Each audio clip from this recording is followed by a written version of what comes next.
Thank you so much, Minister. It's really great to have you here and to acknowledge the important role that digital youth work is going to play in the upcoming youth work strategy, and we really look forward to that. Thank you.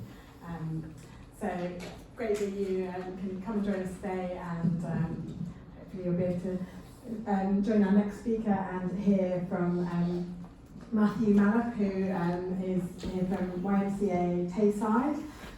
We're here in Dundee. We wanted to showcase some local youth work, and Matthew's going to share some of the work he's been doing with the local primary school.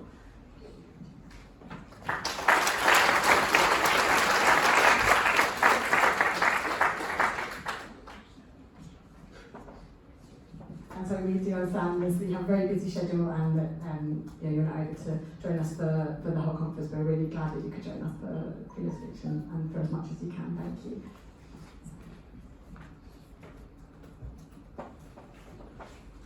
Great. Hello, everybody. If you can't tell by the change in attire between me and the previous two speakers, I'm a youth worker. I did not get the suit dress code. But yeah, so I've been asked today to speak about a project that we've done just down the road in Perth. I don't know how local anybody is. It's about 20 miles down the road. Technically, we're a city. You wouldn't know it, but technically. And yeah, we have done a project with primary sevens. I'm going to give you a little bit of background about our organisation and then talk about the stuff that we did with them. So YMCA Tayside is part of the YMCA global movement. I know there's people from other YMCAs here as well. I think there's some, maybe Paisley's presenting later, I'm not sure. But yeah, so we've been around since 1995. We work with young people of a big age range. We work with young people from 8 to 25. Up until now, most of our work on the lower end of that spectrum has either been your traditional just youth clubs, young people coming in, having a bit of fun, or more intense sort of early intervention, one-to-one mentoring kind of thing. This is a little bit different. We also do all these other things, personal development courses through Prince's Trust, big open drop-ins, health and well-being work. We have qualified gym instructors, all that kind of thing. And we have partnerships with loads of local churches and community organizations as well. STEM work, obviously that's why a lot of us are here. Again, most of our stuff so far has been with slightly older young people. I have a group at the moment of sort of 16 to 19-year-olds who are looking at starting a micro business around like selling t-shirts online and things like that. So I need some funding.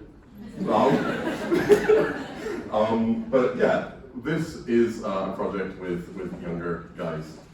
We were approached by a local primary school in a deprived area in the 10% section of the SIND matrix, who had a couple of groups of P7s in different classes who were being quite disruptive in lessons. This is a bit of a new experience for us. We wouldn't often get approached by a primary school with that kind of group. It would be really, really common for us to do that with high school. But being approached by a primary school and asking if we had something that would genuinely engage them over a couple of afternoons a week, help the rest of the class learn, help them engage a little bit more, but also be something actually useful, not just come in and play pool and air hockey and all that kind of thing for 2 hours, something that still had an actual educational benefit. And like everything, we went, yeah, sure, we'll think of something.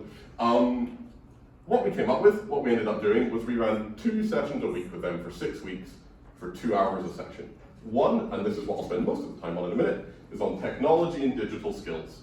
The other one was on personal development and that more traditional youth work side of it.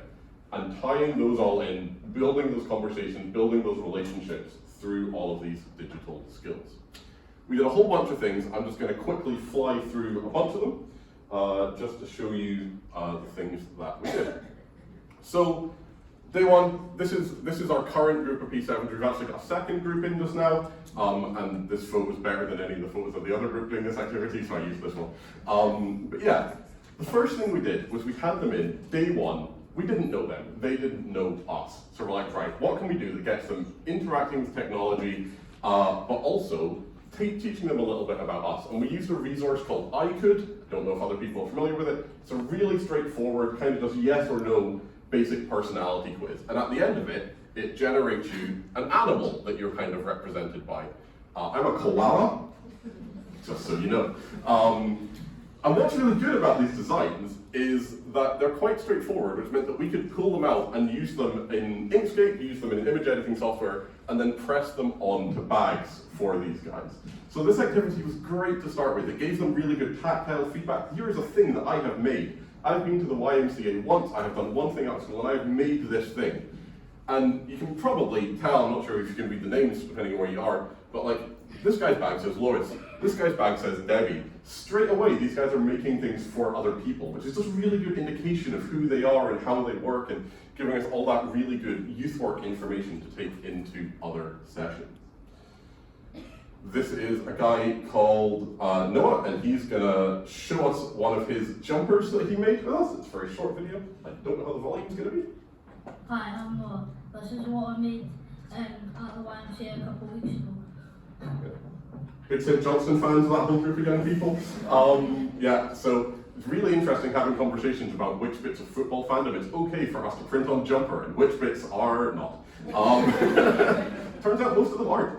But yeah, then week 2 we got them back 3D printing. Something that was really important to us was giving them the chance to be creative and have a little bit of freedom. When in a school environment, these guys are clearly struggling with being restricted into traditional education settings. And so what we did here, we used Tinkercad, great, nice and straightforward CAD software, really the only CAD software I understand. And we taught them, really basically, just over the space of like half an hour, how to make the bottom half of one of these little animal things. And then we went, great, crack on, design whatever you want for the head. This guy on the left, Rory gave it arms, all that kind of thing. And the engagement that you get with these young people when you just give them that space and that freedom to do something, and the guarantee that you're going to follow through and print it out for them. Obviously, anybody's used a 3D printer, they take a while, so we did have to wait till the next week to give them those. But the excitement and the enthusiasm for them to come back and again, see the things that they have made using these digital skills. So often, digital skills can be things that just happen on screens quite a lot of the time. It's stuff that we've run into in our delivery with things like coding clubs and things like that, where actually getting the feedback is quite slow. But seeing this happen immediately, seeing something go into a 3D printer and then come out was great, and they really appreciated that. The thing I did at YMCA was 3D printing. I liked it. What did you make? I made like this little cat, but it sent like stuff on it and all that. Cool. And so how did you do it? Well, we went into the 3D printer machine, we taped it in, and we got this little hard drive. We put that into it, alright, with like all those things on it, and just started making it. Cool, great, thank you very much. If anybody wanted a P7's explanation on how 3D printing works, there you go. Yeah. Robotics, we use Sphero robots, great, amazing. A little bit of math learning in there, talking about angles, talking about physics and speed and momentum and all that kind of thing, tying in real life examples, talking about how you kind of scale that up if you're talking about delivery drones, all that kind of thing. And then adding a little bit of competition in, giving them targets so you can meet those kind of things fastest. I've spent too long on these bits, so I'm going to keep going.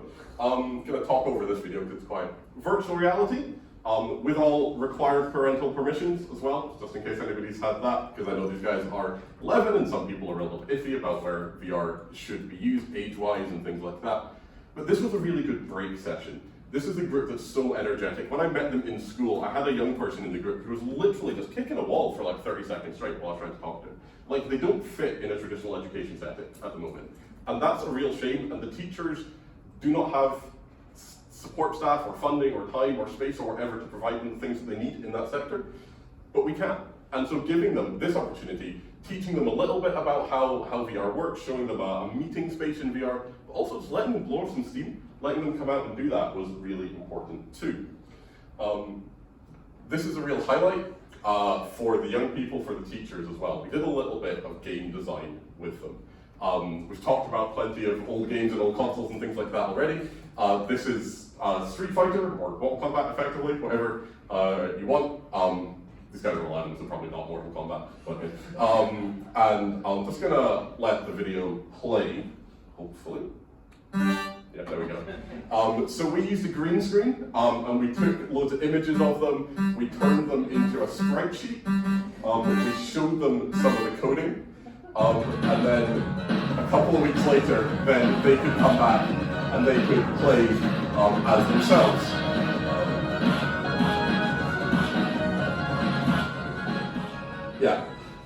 You can be in suspense while that plays. This was really good.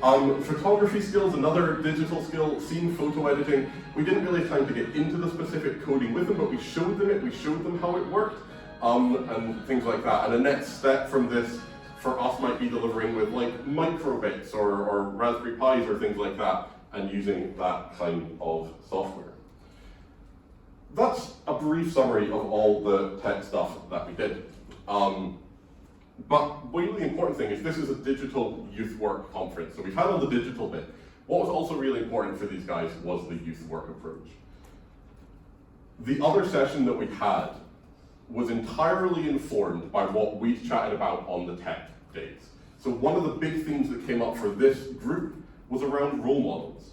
These guys are 11 years old. We're on Safer Internet Day. I'm sure it's something that hopefully we're all fairly passionate about. But when you've got a bunch of 11-year-olds coming in and the things that they want to print on their bags or on their hoodies are all Andrew Tate and like things like that, all these things that 11-year-olds really shouldn't be exposed to in any fashion, like whether, like, shockingly, not a huge Andrew Tate fan. I imagine most people in the room aren't.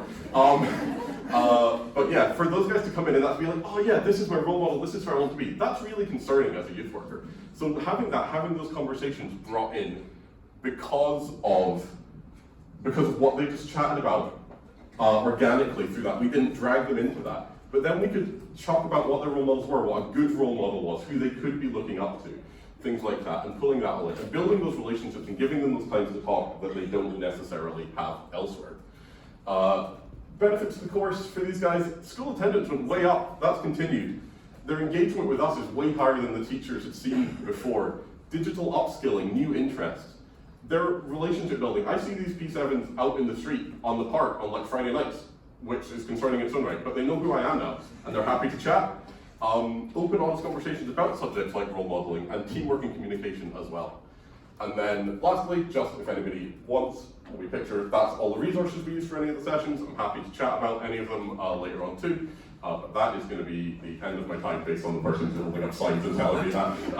So yeah, that's a wee sample of the project that we do.